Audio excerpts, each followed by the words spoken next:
ela fala que bullying é todo o evento que está ali. O cyberbullying é tudo isso sendo praticado no uso da internet. Mas que o estrago pode ser irreparável, né? Ainda mais no caso da Maria, onde ela tentou ceifar a própria vida.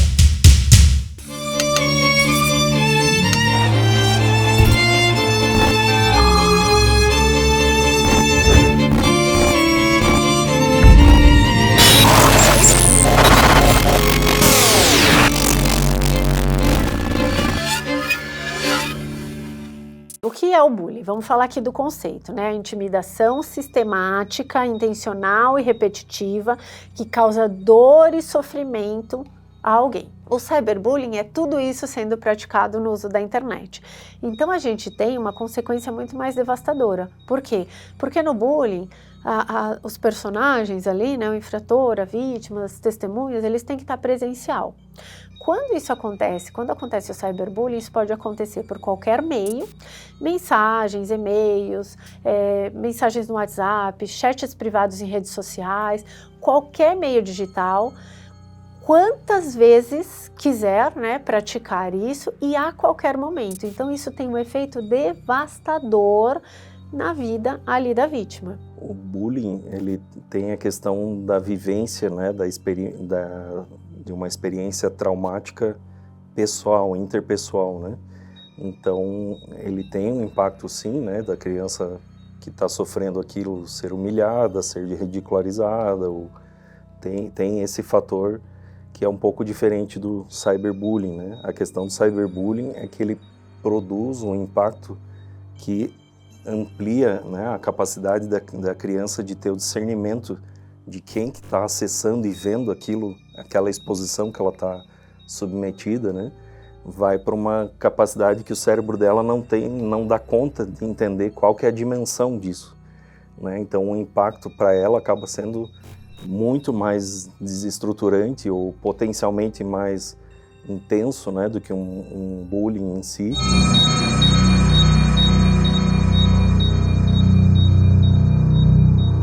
Mas a lei é importante. E não podemos esquecer que esse ano nós tivemos uma nova lei que agora estabeleceu, né, que bullying, cyberbullying é crime.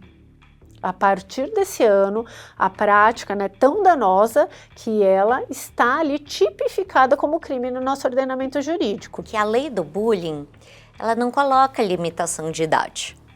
Então, muitas vezes a gente acha que é um evento entre crianças ou entre adolescentes somente. Não. Para o direito, quem pode ser vítima? Alunos, famílias, professores. Quem pode ser agressor? Alunos, famílias e professores. Então veja, dentro dessa sistemática eu posso ter o grupo de mães do WhatsApp fazendo cyberbullying com uma professora. Entendi. Ou da mesma forma, eu posso ter um grupo de WhatsApp de professores falando mal de uma determinada mãe ou de um determinado aluno.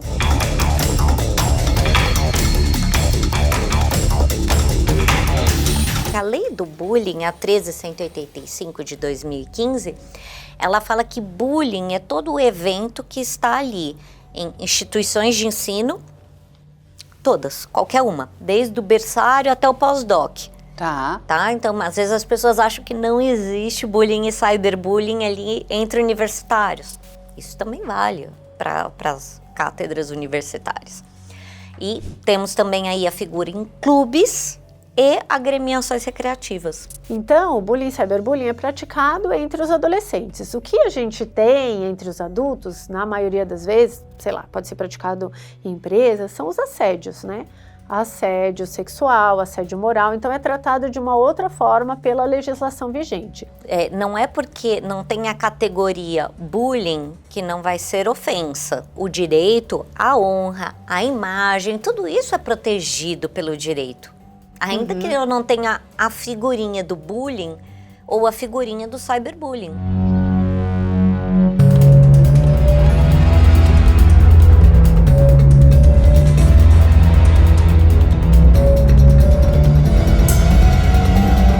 Nem todos os direitos, eles se sobrepõem a determinadas situações ou a outros direitos. Então, assim, a privacidade, ela tem que ser resguardada, mas desde que não tenham outros direitos em jogo, especialmente, né, socialmente ali, que venham a atingir a sociedade.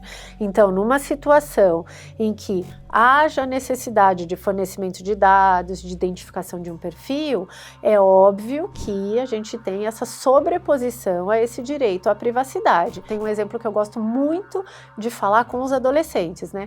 A liberdade de expressão, por exemplo. A gente tem o direito de liberdade de expressão?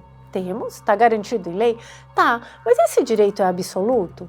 Não.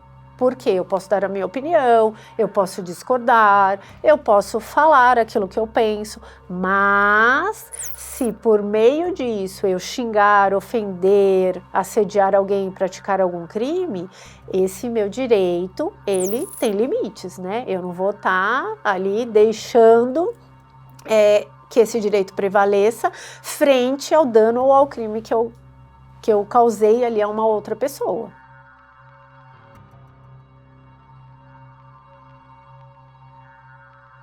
E exatamente, doutora Luana, quando isso aconteceu? Foi em que ano?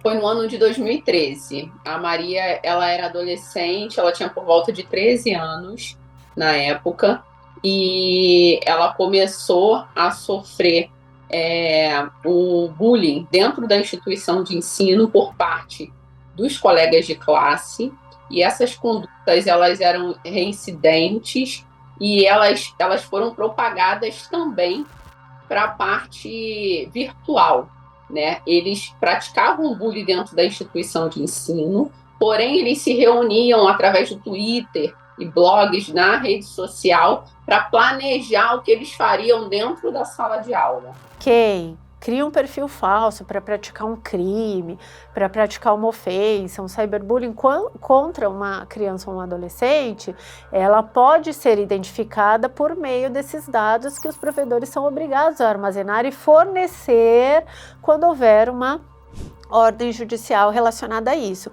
Então, isso permite a identificação, como de fato a gente já viu em inúmeros casos de ações judiciais, né, de crimes sendo praticados e de pessoas sendo investigadas. Então, assim, é possível sim ter essa identificação em decorrência do funcionamento técnico da internet e dessa lei, né, que traz essa obrigatoriedade aí aos provedores de armazenar esses dados por determinado período.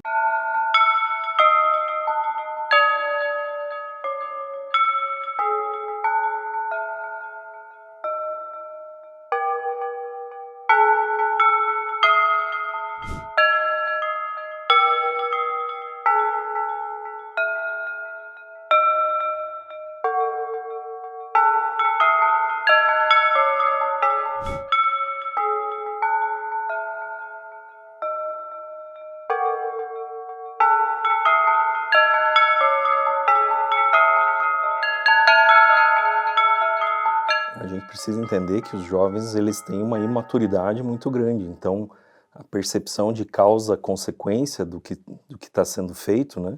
Se eu fizer isso aqui, quem que vai ter acesso? Quem, né? Muitas vezes é restrito, né? Muitas vezes no impulso, né? Uma menina que está com o namorado, está querendo agradar de certa forma, e aí expõe uma foto ali de forma inocente, sem mensurar aonde que essa foto pode chegar, com a vivência, né, de entender a sociedade, ou entender as relações por uma tela, que em grande parte isso está acontecendo. A percepção, né, através da tela, eu não estou lidando com o que eu sinto. Então, se você está me sacaneando, eu não consigo entender e sentir que você está fazendo isso. Então, a minha leitura das relações é muito prejudicada. Isso que faz com que eu não tenha gatilhos mentais ou percepções ali que me deem um alerta de eu me proteger, me cuidar e não tomar decisões desse tipo inapropriadas e de forma imatura, querendo um reconhecimento, uma autoafirmação, mas que o estrago pode ser irreparável, né? Então, quando a gente tem, né, um conteúdo indevido, seja xingamentos, ofensas envolvendo uma criança ou um adolescente, uso indevido de imagem, né? Primeiro que assim, a legislação que a gente tem hoje, que nos norteia em relação a isso, é o Marco Civil da Internet, né? Se for uma imagem de cunho sexual, né, a gente tem ali a previsão no Marco Civil da Internet da remoção, da obrigatoriedade da remoção imediata pelas plataformas. Se for um conteúdo que não envolva, né, imagens íntimas, nós temos ali a obrigatoriedade de ter uma ordem judicial. E aí a gente precisa de uma ordem judicial para que haja a remoção, para que haja o cumprimento dessa ordem e a remoção efetiva dessas imagens. Mas lembrando que assim, a gente está falando de internet. Quando há o compartilhamento, quando há uma viralização, por exemplo, esse conteúdo está espalhado em tantos locais, né, no ambiente digital, que muitas vezes é difícil você remover por completo. Não só difícil, como impossível. Olha, o que a gente percebe das plataformas de redes sociais é que, apesar delas terem mecanismos de denúncias, né, ali em que há uma análise e uma decisão de remoção ou não, nem sempre esses pedidos de remoção eles são atendidos. Então, administrativamente, apesar delas informarem e realmente terem alguns mecanismos de remoção, né, de denúncia e remoção, nem sempre isso é efetivo. E daí o que você tem é justamente, né, essa necessidade de que a vítima, por meio de seus representantes legais, que são os pais, venham ajuizar uma ação judicial para que haja essa remoção. A maior parte das provas elas foram reunidas por conta do cyberbullying que ocorreu no Twitter, na rede social. Então, os responsáveis pela Maria, eles acessaram a rede social dela e bateram todos os prints, que foi o ponto principal de provas.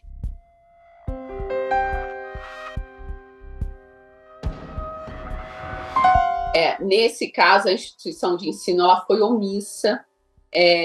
Houve uma omissão, isso foi claro, porque os pais, eles, até mesmo antes de ingressar com o processo judicial, os pais eles procuraram a instituição de ensino pedindo essa ajuda, que não surtiu nenhum tipo de efeito. Posteriormente, eles foram até o Conselho Tutelar e também não conseguiu um resultado eficaz. Eles chegaram até ir ao Ministério Público, foi feito um acordo de paz com os responsáveis dos menores e mesmo assim as agressões físicas e psicológicas não cessaram. Ou seja, até os pais dos agressores não tinham controle algum sobre esses adolescentes, porque quando você vai celebrar esse acordo, você parte do princípio que ambas as partes vão cooperar, né? Porque a maior parte das escolas não tem um programa de combate ao bullying nos termos da lei. Ele exige processo e procedimento. Então, para essa comunidade escolar, tem que ter um canal de denúncia. Primeiro ponto, tem que ter um canal de denúncia próprio, específico. Esse canal, ele vai vir justamente para quê? Se a criança quer fazer uma denúncia anônima, tem que ser apurado. Se é um terceiro que está fazendo essa denúncia, tem que ser apurado. Então, abre-se um número de protocolo para uma investigação interna. Então, isso é extremamente necessário. Se a escola não tem nem esse canal de denúncia, não tem, ou ainda tem várias escolas que fazem uma coisa muito legal, que é a caixinha, né? Coloca aqui o que te incomoda, o que está te deixando chateado para a pessoa escrever e colocar ali na caixinha, né? Tem várias escolas que são atendidas por nós que, além dos canais de denúncia, eles têm o comitê anti-bullying, mas um comitê multidisciplinar envolvendo o quê? A comunidade estudantil, né? As famílias, os professores e, de acordo com a lei do bullying, é obrigatório, você tem que dar apoio para a vítima e para o agressor, suporte social, jurídico e psicológico. É obrigação. Mas não, é obrigação. Porque se a escola não faz isso, ela está dando um serviço educacional defeituoso. Essas escolas, pública ou privada, estão ligadas pelo Código de Defesa do Consumidor. Quando elas são condenadas, é pelo Código de Defesa do Consumidor. Então, por que não chamar o PROCON para tal? E a todo momento, eles não apresentavam uma solução no sentido de paralisar as agressões. A todo momento, a resposta deles era no sentido de se esquivar da responsabilidade. Então, o que vocês estão me mostrando aqui são prints e provas da rede social. Isso não está acontecendo dentro da instituição de ensino. A todo momento, eles tentavam se esquivar da responsabilidade e não adotavam medidas para reprimir as violências que ocorriam.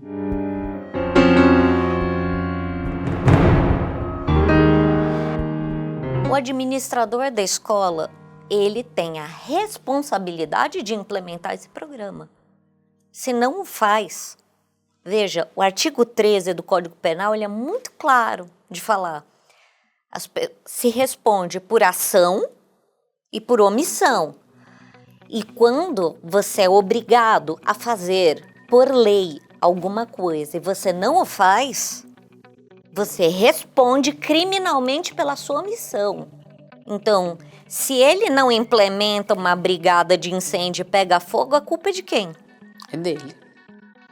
E se tem um caso de bullying que gera uma lesão ou ameaça de lesão, a responsabilidade é de quem? É isso que a gente tem que trazer para mais perto. Porque ainda os gestores educacionais não viram a água ainda não começou a bater. Porque entra até na questão do dolo eventual, né? E você assume o risco. As fronteiras entre o ambiente físico e o virtual são tênues. Em muitos casos, os ataques que acontecem no ambiente virtual se desenvolvem a partir de conflitos iniciados dentro das escolas. Da mesma forma, a violência disseminada na internet pode facilmente se espalhar para o cotidiano das salas de aula, quando se omitem diante de casos de cyberbullying. As instituições de ensino deixam de zelar pela proteção de jovens e acabam contribuindo para a escalada do problema. A falta de intervenção pode levar a consequências devastadoras, incluindo o suicídio de jovens que se sentem isolados e desamparados. Ignorar o cyberbullying não é apenas uma falha administrativa, é um risco direto e real à vida dos estudantes.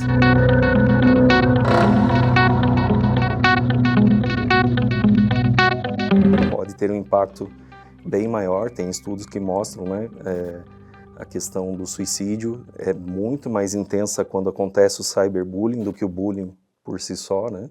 Tem um impacto na desestruturação emocional muito maior, né? Então a criança tende a ter uma visão ampliada, exagerada, catastrófica, porque ela de início vai ter uma interpretação de que, por exemplo, a escola toda, todos que estão passando por ela sabem tudo que está acontecendo, vai para a rua, vai achar que estranhos também tem, então quase que por uma questão psicótica. Então muitas vezes vai ser necessário, dependendo da situação, uma troca de escola, uma reorganização estrutural, vivenciar com outras relações, outros relacionamentos, outras amizades que tende a ser também um fator de desestruturação, mas necessária nesse momento para buscar uma reorganização, né, de algo que acontece repentinamente, de uma hora para outra, o jovem desorganiza e, né, potencialmente pode sair do ar. Então, são casos que a gente tem que acompanhar de perto, tem que ter uma visão preventiva, antecipada, porque muitas vezes a criança, né, o jovem ali está quieto, não está falando muita coisa, mas está um turbilhão de coisas acontecendo, não vai querer vivenciar mais nada ali em ambiente escolar e tal. E a gente não pode deixar que isso se cronifique, né? A gente tem que ter essa abordagem, tratar o mais precoce possível e tentar reestabelecer para que o cérebro do jovem não entenda aquilo como se fosse uma catástrofe, que tendo aquilo como uma referência, que quanto mais o tempo passa, a memória segue ampliada. Sim, o que mais me chama a atenção é justamente isso, porque a escola ela tinha assessoria psicológica, ela tinha uma psicóloga, foi conversado com os responsáveis conversaram com essa psicóloga à época, inclusive nos autos essa psicóloga foi testemunha, porém nada aconteceu, a gente não teve resultado prático nenhum por conta dessa omissão. Até a assessoria psicológica da instituição de ensino ela se omitia.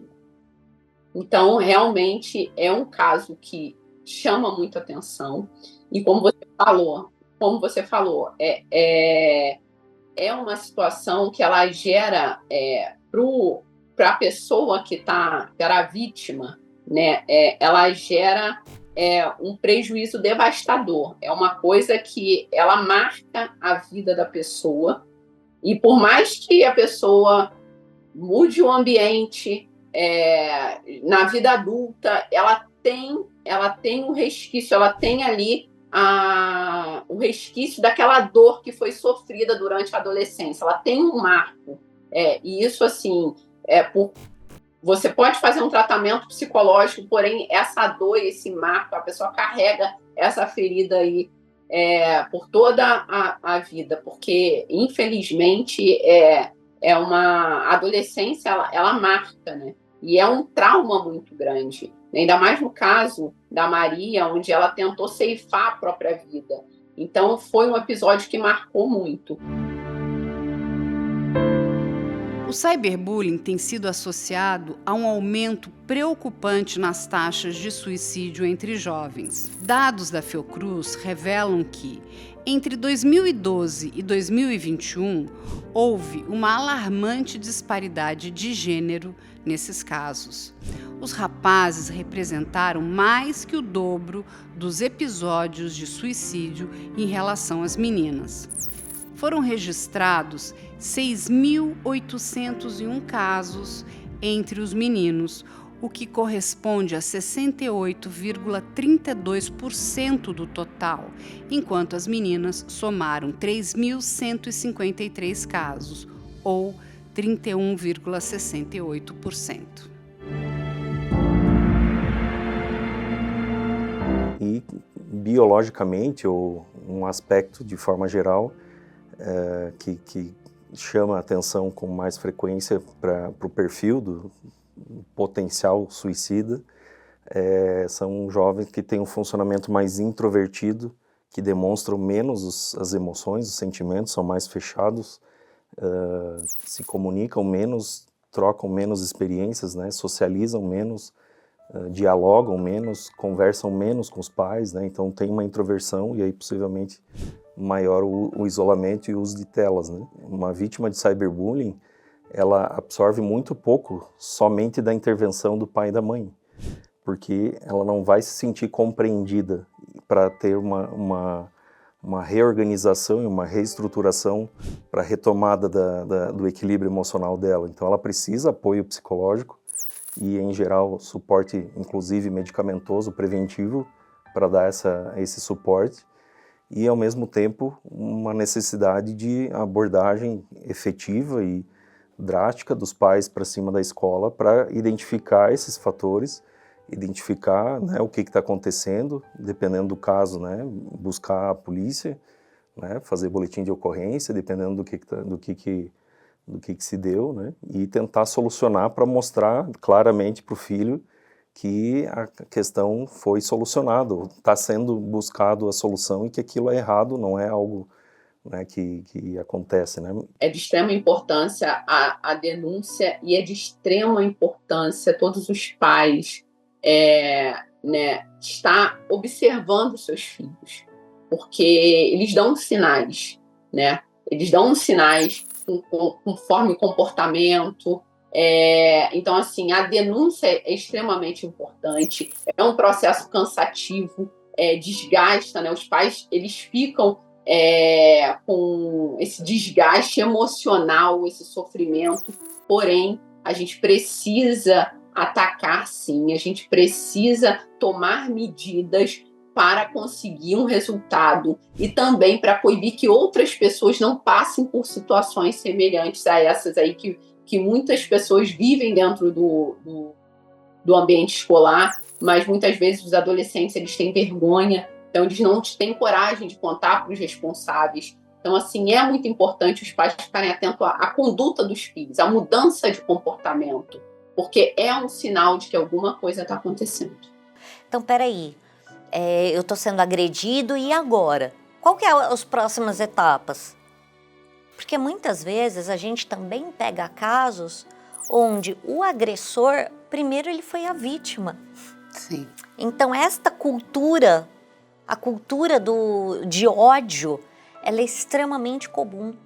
Então esses casos que muitas vezes se pinta o agressor, né, como um monstro, a gente tem que ver como é que isso começou. Vamos começar a puxar o fio da meada para ver aonde é que isso começou. E aí você vê que, de repente, foi uma vítima de um bullying que não foi curado.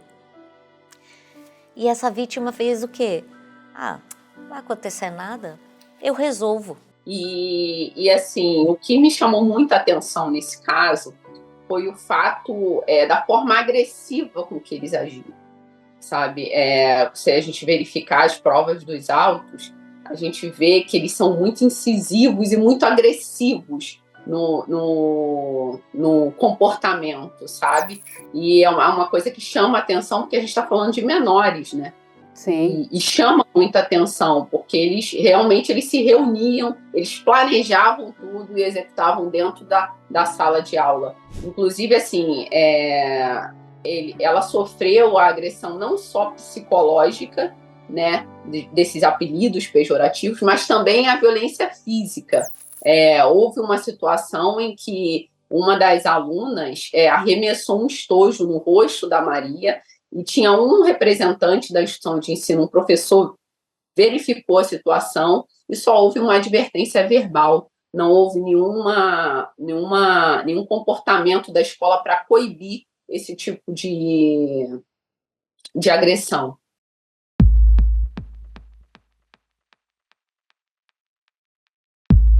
Cada escola tem uma digital, tem um universo extremamente específico, né? Então esse programa ele tem que ser construído junto com a pedagogia daquela instituição de ensino para funcionar, porque senão a comunicação não funciona.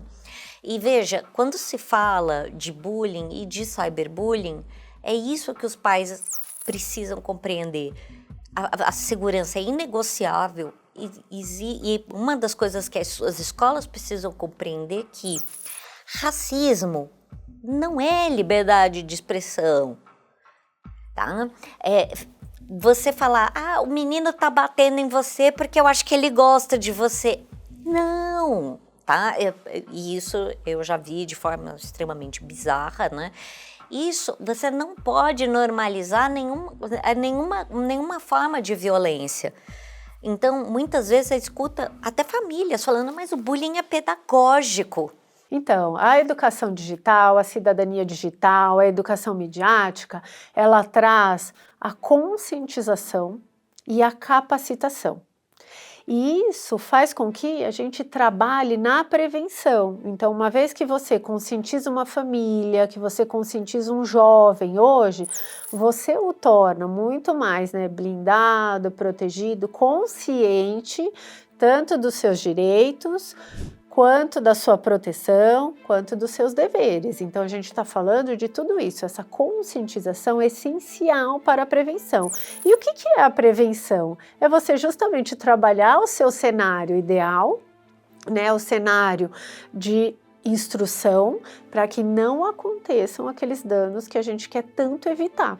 E é o que a gente vê hoje no uso da internet. Então, quando você trabalha, por exemplo, a prevenção do bullying nas escolas, para que não ocorram bullying e cyberbullying, para que alunos não pratiquem bullying e cyberbullying, o que você está trabalhando? Você está trabalhando a cultura da paz, você está trabalhando a resolução harmoniosa de conflitos, para que eles desenvolvam habilidades para que saibam resolver os seus conflitos. O que mais que você está trabalhando? Você está trabalhando respeito entre as pessoas. Então, atividades que envolvam, né, a questão empática, né, de se colocar um no lugar do outro, várias medidas que podem contribuir bastante, né, de ter essa experiência e de fazer o coletivo ter um entendimento gradativamente melhor do que pontualmente aquilo pode proporcionar, né, catastroficamente. É fundamental a gente pensar e entender que crianças e adolescentes são imaturos, não têm noção do impacto e da consequência que aquilo pode estar produzindo para o outro, né? A questão empática é algo que vai sendo desenvolvido e tem que sendo ensinado, estimulado, né? Quando a gente trabalha essa educação digital, essa cidadania digital, a educação midiática, a gente está transformando esse jovem, a gente está transformando essas famílias, a gente está capacitando educadores para o cenário positivo que a gente quer implementar socialmente.